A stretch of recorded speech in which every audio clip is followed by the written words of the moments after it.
जय हिंद।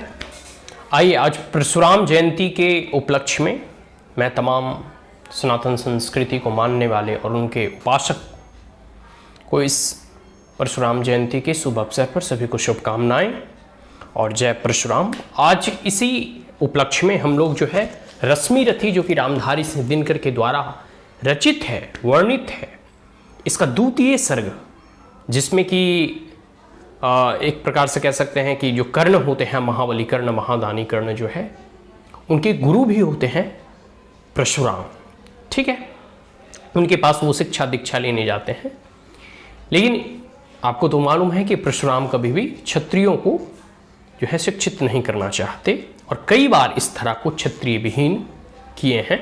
ठीक है, तो फिर अंत में जो है महाबली कर्ण को वो और महादानी कर्ण को श्राप दे देते हैं। ठीक है, तो ये तमाम प्रसंग जो है रामधारी सिंह दिनकर के माध्यमों से, उनकी जो कविता है इस रश्मि रथी के माध्यम से, ठीक है, हम लोग समझने का प्रयास करेंगे। शीतल बिरल एक कानन शोभित अधिक्यता के ऊपर, कहीं उत्स प्रश्वन चमकते झरते, कहीं शुभ्र निर्जर, जहां भूमि समतल सुंदर है, नहीं दिखते हैं पाहन, हरियाली के बीच खड़ा है विस्तृत एक उजट पावन, आसपास कुछ कटे हुए पीले धनखेत सुहाते हैं, सशक मूस गिलहरी कबूतर घूम घूम कन खाते हैं, कुछ तंद्री दल अलसित बैठे हैं, कुछ करते शिशु का लेहन, कुछ खाते शाकाल्य दिखते बड़े तुष्ट सारे गोधन, हवन अग्नि बुझ चुके गंध से वायु अभी परमाती है, भीनी भीनी महक प्राण में मादकता पहुंचाती है, धूप धूम चर्चित लगते हैं, तरु के श्याम छदन कैसे झपक रहे हों शिशु के अलसित कजरा रेलोचन जैसे, बैठे हुए सुखद आताप मृग रोमंथन करते हैं, बन के जीव विवर से बाहर हो विश्रब्ध विचरते हैं, सूख रहे चीवर रसाल को नन्ही झुकी टहनियों पर, नीचे बिखरे हुए पेड़ हैं इन गुद से चिकने पत्थर, अजीन दर्भ पाशाल कुमंडलो एक और तप के साधन, एक और है टंगे धनुष तूनीर तीर बरछे भीषण। आगे है कि चमक रहा तृण कुटी द्वार पर एक प्रशु अभाशाली, लौह दंड पर जड़ित पड़ा हो मानो अर्ध अंशुमाली, श्रद्धा बढ़ती अजीन दर्भ पर प्रशु देख मन डरता है, युद्ध शिविर या तपोभूमि यह समझ नहीं कुछ पड़ता है। मतलब उनके तपोभूमि, वो जो कुटीर और कुटिया में परशुराम निवास करते हैं, तो वहां तुनीर भी है, मतलब एक प्रकार से युद्ध भूमि जैसा लग रहा है, और साथ साथ ऋषि भी हुए हैं, तो उन्हें देखकर मन में श्रद्धा भी जागती है। ठीक है, आगे है हवन कुंड जिसका यह, उसके ही क्या ये धनुष कुठार, जिस मुनि की यह श्रुबा उसी की कैसे हो सकती तलवार, आई है वीरता तपोवन में क्या पुण्य कमाने को, या संन्यास साधना में है दैहिक शक्ति जगाने को, मन ने तन का सिद्ध यंत्र अथवा शस्त्रों में पाया है, या कि वीर कोई योगी से युक्ति सीखने आया है, प्रशु और तप ये दोनों वीरों के ही होते श्रृंगार, कलिब ना तो तप ही करता ना तो उठा सकता तलवार, तप से मनुष्य दिव्य बनता है, सड़ विकार से लड़ता है, तन की समर भूमि में लेकिन काम खड़ग ही करता है, किंतु कौन नर तपोनिष्ठ है यहां धनुष धरने वाला, एक साथ यज्ञानी और यशी की पूजा करने वाला, कहता है इतिहास जगत में हुआ एक ही नर ऐसा, रन में कुटिल काल समक्रोधी, तप में महासूर्य जैसा, मुख में वेद पीठ पर तर्कस, कर में कठिन कुठार विमल, सांप और सर दोनों ही थे जिस महान ऋषि के संबल, यह कुटीर है उसी महामुनि परशुराम बलशाली का, भृगु के परम पुनीत वंशधर व्रति वीर प्रणपाली का, हाँ वही करने की जांघों पर अपना मस्तक धरकर सोए हैं तरुवर के नीचे आश्रम से किंचित हटकर, पत्तों से छन छन कर मीठी धूप माघ की आती है, पड़ती मुनि की थकी देह पर और थकान मिटाती है। कर्ण मुक्त हो भक्ति भाव में मग्न हुआ सा जाता है। कभी जटा पर हाथ फेरता पीठ कभी सहलाता है। चढ़े नहीं चीटियां बदन पर, पड़े नहीं तृणपात कहीं। कर्ण सजग है उचट जाए गुरुवर की कच्ची नींद नहीं। वृद्ध देह तब से कृश काया, उस पर आयुध संचालन। हाथ पड़ा श्रम भार देव पर, असमय यह मेरे कारण। किंतु वृद्ध होने पर भी अंगों में है क्षमता कितनी, और रात दिन मुझ पर दिखलाते रहते ममता कितनी। ऐसा कर्ण कहते हैं। ठीक है, आगे कहते हैं ओ वत्स पुष्टिकर भोग न तू यदि खाएगा, मेरे शिक्षण की कठोरता को कैसे सह पाएगा। अनुगामी यदि बना कहीं तू, खान पान में भी मेरा सुख जाएगा लहू, बचेगा हड्डी भर ढांचा तेरा। जरा सोच कितनी कठोरता से मैं तुझे चलाता हूं, और नहीं तो एक पाव दिन भर में रक्त जलाता हूं। इसकी पूर्ति कहां से होगी। बना अगर तू सन्यासी, इस प्रकार तो चबा जाएगी तुझे भूख सत्यानाशी। पत्थर सी हो मांसपेशियां, लोहे से भुजदंड अभय। नस नस में हो लहर आग की, तभी जवानी पाती जय।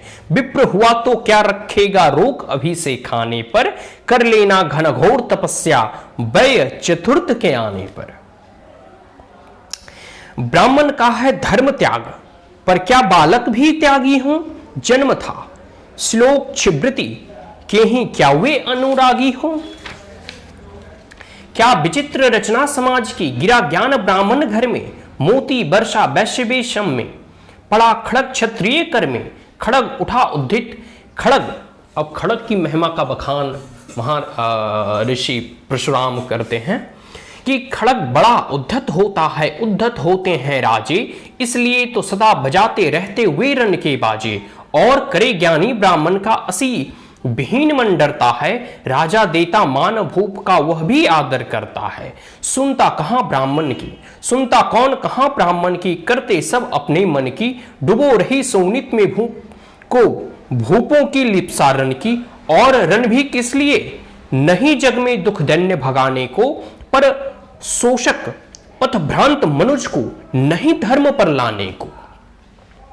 रन केवल इसलिए कि राजा और सुखी हो मानी हो, और प्रजाएं मिले उन्हें वे और अधिक अभिमानी हो। रन केवल इसलिए कि वे कल्पित अभाव से छूट सके, बढ़े राज्य की सीमा जिससे अधिक जनों को लूट सके। रन केवल इसलिए कि सत्ता बड़े नहीं पत्ता डोले, भूपों के विपरीत न कोई कहीं कभी कुछ भी बोले। ज्यों ज्यों मिलती विजय अहं नरपति का बढ़ता जाता है, और जोर से वह समाज के सिर पर चढ़ता जाता है।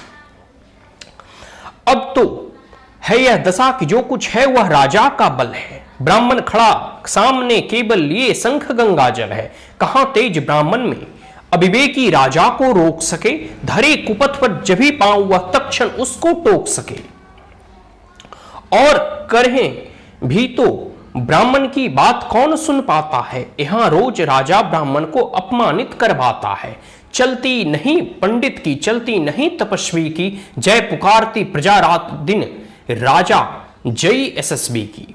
सिर था जो सारे समाज का, वही अनादर पाता है। जो भी खिलता फूल भुजा के ऊपर चढ़ता जाता है। चारों ओर लोभ की ज्वाला, चारों ओर भोग की जय, पाप भार से दबी धसी जा रही धरा पल पल निश्चय। जब तक भोगी भूख प्रजाओं के नेता कहलाएंगे, ज्ञान त्याग तप नहीं श्रेष्ठता का जब तक पद पाएंगे। अशन बसन से हीन दीनता में जीवन धरने वाले, सहकर भी अपमान मनुजता की चिंता करने वाले। कवि कोविंद विज्ञान विशारद कलाकार पंडित ज्ञानी, कनक नहीं कल्पना ज्ञान उज्जवल चरित्र के अभिमानी। इन विभूतियों को जब तक संसार नहीं पहचानेगा, राजाओं से अधिक पूज्य जब तक ना इन्हें वह मानेगा, तब तक पड़ी आग में धरती इसी तरह अकुलाएगी। चाहे जो भी करे दुखों से छूट नहीं वह पाएगी। थकी जीव समझाकर गहरी लगी ठेस अभिलाषा को, भूप समझता नहीं और कुछ छोड़ खड़क की भाषा को। रोक टोक से नहीं सुनेगा, निरप समाज अभिचारी है। गृह वाहर निष्ठुर कुठार का वह मंदांत अधिकारी है। इसलिए तो मैं कहता हूं, अरे ज्ञानियों खड्ग धरो, हर न सका जिसका कोई भी, भूखा तुम वह त्रास हरो। नित कहा करते हैं गुरुबर खड़ा, नित्य कहा करते हैं गुरुबर खड्ग महाभयकारी है, इसे उठाने का जग में हर एक नहीं अधिकारी है। वही उठा सकता है इसको जो कठोर हो कोमल भी, जिसमें हो धीरता वीरता और तपस्या काबल भी। वीर वही है जो शत्रु पर जब भी खड्ग उठाता है, मानवता के महागुणों की सत्ता भूल न जाता है। सीमित जो रख सके खड्ग को पास उसी को आने दो, विप्र जाति के सिवा किसी को मत तलवार उठाने दो। जब जब मैं सरचाप उठाकर कर्तव्य कुछ दिखलाता हूं, सुनकर आशीर्वाद देव का धन्य धन्य हो जाता हूं। जियो जियो अय वत्स तीर तुम कैसे यह, जियो जियो अय वत्स तीर तुमने कैसा यह मारा है, तक उठापन उधर इधर फूटी निर्झर की धारा है। मैं संकित था ब्रह्म वीरता मेरे साथ मरेगी क्या, परशुराम की याद विप्र की जाति ना जुगा धरेगी क्या। पाकर तुम्हें किंतु इस वन में मेरा हृदय हुआ शीतल, तुम अवश्य ढोगे उसको, मुझ में है जो तेज अनल। जियो जियो ब्राह्मण कुमार तुम अक्षय कीर्ति कमाओगे, एक बार तुम भी धरती को निक्षत्रिय कर जाओगे। निश्चय तुम ब्राह्मण कुमार हो कवच और कुंडलधारी, तब कर सकते और माता पिता किसके इतने भारी। किंतु हाय ब्राह्मण कुमार सुन, प्राण कांपने लगता है, क्योंकि महाबली कर्ण जो है मूल रूप से वह कुंती के पुत्र थे, तो क्षत्रिय थे, लेकिन उनका पालन पोषण एक सूत वंश में हुआ था, तो उन्हें सूत पुत्र भी के नाम से भी वो जाने जाते हैं। ठीक है, किंतु तो आगे जब कह सकते हैं कि कर्ण कहते हैं कि ब्राह्मण कुमार सुनकर उनका कलेजा जो है कांप उठता है। किंतु हाय ब्राह्मण कुमार सुन प्राण कांपने लगते हैं, मन उठता धिक्कार हृदय में भाव गालिन के जगते हैं। गुरु का प्रेम किसी को भी क्या ऐसे कभी खला होगा, और शिष्य ने कभी किसी गुरु को इस तरह छला होगा। पर मेरा क्या दोष हाय, मैं और दूसरा क्या करता, पी सारा अपमान द्रोण के मैं कैसे पैरों पड़ता, और पांव पड़ने से भी क्या गूढ़ ज्ञान सिखलाते वो, एक लभ्य सा नहीं अंगूठा क्या मेरा कटवाते वो। हाय कर्ण तू क्यों जन्मा था, जन्मा तो क्यों वीर हुआ, कवच और कुंडल भूषित भी तेरा अधम शरीर हुआ। धस जाए यह देश अतल में गुण की जहां नहीं पहचान, जाति गोत्र के बल से ही आदर पाते हैं जहां सुजान। नहीं पूछता है कोई तुम व्रतिवीर या दानी हो, सभी पूछते मात्र यही तुम किस कुल के अभिमानी हो। मगर मनुष्य क्या करे, जन्म लेना तो उसके हाथ नहीं, चुनना जाति और कुल अपने बस की तो बात नहीं। मैं कहता हूं अगर विधाता नर की मुट्ठी में भरकर कहीं छीट दे ब्रह्मलोक से ही नीचे भू मंडल पर, तो भी विविध जातियों में ही मनुष्य यहां आ सकता है। नीचे है क्यारियां बनी तो बीज कहां जा सकता है। यार रश्मि थी रामधारी सिद्धिनकर की रचना। मैं कहता हूं अगर विधाता नर को मुट्ठी में भरकर कहीं छीट दे ब्रह्मलोक से ही नीचे भूमंडल पर, तो भी विविध जातियों में ही मनुष्य यहां आ सकता है। नीचे है क्यारियां बनी तो बीज कहां जा सकता है। कौन जन्म लेता किस कुल में, आकस्मिक ही है बात, छोटे कुल पर किंतु यहां होते तब भी कितने आघात। हाय जाति छोटी है फिर भी सभी हमारे गुण छोटे, जाति बड़ी है तो बड़े बने हुए रहे लाख चाहे खोटे। गुरु को लिए कर्ण चिंतन में था जब मग्न अचल बैठा, तभी एक बिस्किट कहीं से आसन से नीचे बैठा। वज्र दृष्ट वह लगा कर्ण से अरु को कुतर कुतर खाने, और बनाकर छिद्र मास में मंद मंद भीतर जाने। कर्ण विकल हो उठा दुष्ट भौरे पर हाथ धरे कैसे, बिना हिलाए अंग कीट को किसी तरह पकड़े कैसे। पर भीतर उस धसे कीट तक हाथ नहीं जा सकता था, बिना उठाए पांव शत्रु पर कर्ण नहीं पा सकता था। किंतु पांव के हिलते ही गुरुवर की नींद उचट जाती। सहम गई यह सोच कर्ण की भक्ति पूर्ण बिहिल छाती। सोचा उसने अतः कीट यह पिए रक्त पीने दूंगा, गुरु की कच्ची नींद तोड़ने का पर पाप नहीं लूंगा। बैठा रहा अचल आसन में, कर्ण बहुत मन को मारे, आहें निकाले बिना सिलासी सहनशीलता को धारे। किंतु लहू की गर्म धार जो सहता आन लगी तन में, परशुराम जग पड़े रक्त को देख हुए विस्मित मन में। कर्ण झपट कर उठा इंगितो में गुरु से आज्ञा लेकर, बाहर किया कीट को उसने क्षण में से उंगली देकर। परशुराम बोले शिव शिव, तुमने यह की मूर्खता बड़ी, सहता रहा अचल जाने कब से ऐसी वेदना कड़ी। तनिक लजाकर कहा कर्ण ने, नहीं अधिक पीड़ा मुझको, महाराज क्या कर सकता यह छोटा कीड़ा मुझको। मैंने सोचा हिला डुला तो वृथा आप जग जाएंगे, क्षण भर को विश्राम मिला जो नाहक उसे गवाएंगे। निश्चल बैठा रहा सोच यह कीट स्वयं उड़ जाएगा, छोटा सा यह जीव मुझे कितनी पीड़ा पहुंचाएगा। पर यह तो भीतर धंसता ही गया, मुझे हैरान किया, लज्जित हूं इसलिए कि सब कुछ स्वयं आपने देख लिया। परशुराम गंभीर हो गए सोच न जाने क्या मन में, फिर सहसा क्रोधाग्नि भयानक भवक उठी उनके मन में।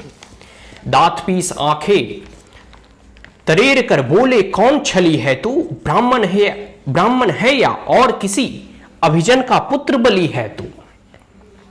सहनशीलता को अपनाकर ब्राह्मण कभी न जीता है, किसी लक्ष्य के लिए नहीं अपमान हलाहल पीता है। सह सकता जो कठिन वेदना, पी सकता अपमान वही, बुद्धि चलाती जिसे तेज कर सकता बलिदान वही। तेज पुंज ब्राह्मण तिल तिल कर जले, नहीं यह हो सकता, किसी दशा में भी स्वभाव अपना वह कैसे खो सकता। कसक भोगता हुआ पिप्र निश्चल कैसे रह सकता है, इस प्रकार की चुभन वेदना क्षत्रिय ही सह सकता है। तो अवश्य क्षत्रिय है पापी, बता न तो फल पाएगा, परशुराम के कठिन श्राप से अभी भस्म हो जाएगा। क्षमा क्षमा है देव दयामय, गिरा कर्ण गुरु के पद पर, मुख विवर्ण हो गया अंग कांपने लगे भय से थरथर। सूत पुत्र मैं शुद्ध कर्ण हूं, करुणा का अभिलाषी हूं, जो भी हूं पर देव आपका अनुचर अंतेवासी हूं। छली नहीं मैं हाय, किंतु छल का ही तो यह काम हुआ, आया था विद्या संचय को किंतु व्यर्थ बदनाम हुआ। बड़ा लोभ था मनुष्य मैं कृति वीर के जेता का, तपोदीप्त सुरमा विश्व के नूतन धर्म प्रणेता का। पर शंका थी मुझे सत्य का, अगर पता पा जाएंगे महाराज मुसूत पुत्र को कुछ भी नहीं सिखलाएंगे। बता सका मैं नहीं इससे प्रभु जाति अपनी छोटी, करे देव विश्वास भावना और न थी कोई खोटी। पर इतने से भी लज्जा में हाय गड़ा सा जाता हूं, मारे बिना हृदय में अपने आप मरा सा जाता हूं। छल से पाना मान जगत में किलविश है, मल ही तो है। ऊंचा बना आपके आगे सचमुच यह छल ही तो है। पाता था सम्मान आज तक दानी व्रती बलि होकर, अब जाऊंगा कहां स्वयं गुरु के सामने छली होकर। करे भस्म ही मुझे देव सम्मुख है नतमस्तक, नत मेरा एक कसक रह गई नहीं पूरा जीवन का व्रत मेरा। गुरु की कृपा साप से जलकर अभी भस्म हो जाऊंगा, पर मंदाद अर्जुन का मस्तक देव कहां मैं पाऊंगा। यह तृष्णा यह विजय कामना मुझे छोड़ क्या पाएगी, प्रभु अतृप्त वासना मरे पर भी मुझको भरमाएगी। दुर्योधन की हार देवता कैसे सहन करूंगा मैं, अभय देख अर्जुन को मरकर भी तो रोज मरूंगा मैं। परशुराम का शिष्य कर्ण पर दीन जीवन दान न मांगेगा, परशुराम का शिष्य कर्ण पर जीवन दान न मांगेगा। बड़ी शांति के साथ चरण को पकड़ प्राण निज त्यागेगा। प्रस्तुत हूं देव दे साप किंतु अंतिम सुख तो यह पाने दे, इन्हीं पदों के ऊपर मुझको प्राण गंवाने दे। लिपट गया गुरु के चरणों से विकल कर्ण इतना कहकर, दो कनिकाएं गिरी अश्रु की गुरु की आंखों से बहकर। बोले हाय कर्ण तू प्रतिवट अर्जुन का नामी है, निश्चल सखा धार्त राष्ट्रों का विश्व विजय का कामी है। अब समझा इसलिए रात दिन तू वैसा श्रम करता था, मेरे शब्द को मन में क्यों सीपी सा धरता था। देखे अगणित शिष्य द्रोण को भी कर्तव्य कुछ सिखलाया, पर तुझ सा जिज्ञासु आज तक कभी नहीं मैं पाया। तूने जीत लिया था मुझको निज पवित्रता के बल से, क्या था पता लूटने आया है कोई मुझको छल से। किसी और पर नहीं किया वैसे स्नेह मैं करता था, सुने पर भी धनुर्वेद का ज्ञान कान में भरता था। नहीं किया कार्पण्य दिया जो कुछ था मेरे पास रतन, तुझ में निज को सौंप शांत हो अभी अभी प्रमुदित था मन। पापी बोल अभी भी मुख से, तू ना सुत रथ चालक है, परशुराम का शिष्य विक्रमी विप्रवंश का बालक है। सूत वंश से मिला सूर्य सा कैसे तेज प्रबल तुझको, किसने लाकर दिए कहां से कवच और कुंडल तुझको। सूत सा रखा जिसे उसको कैसे कठोर हो मारूं मैं, जलते हुए क्रोध की ज्वाला लेकिन कहां उतारूं मैं। पद पर बोला कर्ण दिया था जिसको आंखों का पानी, करना होगा ग्रहण उसी का अनल आज है हे गुरु ज्ञानी। बरसाइए अनल आंखों से सिर पर उसे संभालूंगा, दंड भोग जलकर मुनि सतम छल का पाप छुड़ा लूंगा। परशुराम ने कहा कर्ण तू भेद नहीं मुझको ऐसे, तुझे पता क्या सता रहा मुझको असमंजस कैसे।